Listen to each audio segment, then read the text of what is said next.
Tour de France videoblogi duubel 2.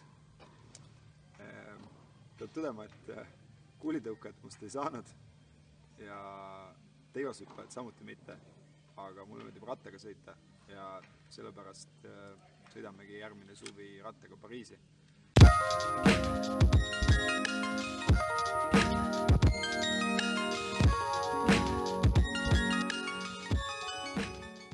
Olen Hendrik, üks 3 Tour de France'i peakorraldajast. Aastaid olen olnud ebatervisliku elustiili musternäidis. Töötasin meelelahutuses, juhtisin baare. Alkohol, sigaretid, vähe und, palju rämpstoitu, need olid põhimärksõnad.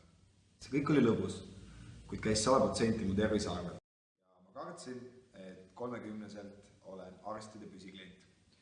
Vajasin põhimõtteliselt muutust ning valisin selleks sportlikuma elustiili. Põhieesmärgiks sai läbida täispikk Ironmani triatlon ennem 30. eluaastat. Olgem ausad, see oli utoopiline. Olin sellel hetkel kõigest 20. Minu sporditarvete kilekotist on tänaseks saanud sporditarvete tuba. Ja läkski aega kõigest 4 aastat ning eelmise aasta septembris sai Ironman Kopenhaagenis edukalt läbitud. Aastatega olen avastanud, et rattasõit on üks ääretult meeldiv sportlik tegevus, kuid iga suve keskel kaob motivatsioon ära. Samad rajad, samad inimesed, samad trennid, kuidagi üksluiseks läheb. Sealt ka minu jaoks Tour de France. Täiesti uue seltskonnaga, täiesti uute sõpradega.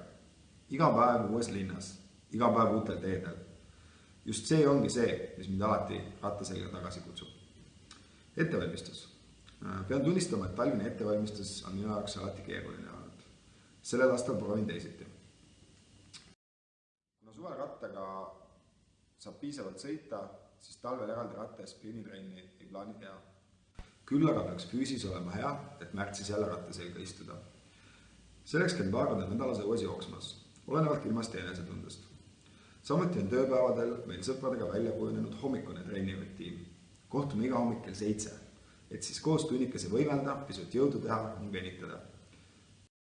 Peaaegu 3-4 korda nädalas sinna jõuan. Lisaks sellele üritan paar korda nädalas jõuda spordihalli, et jooksuharjutusi ja intensiivsemaid jõusallitreeninguid teha.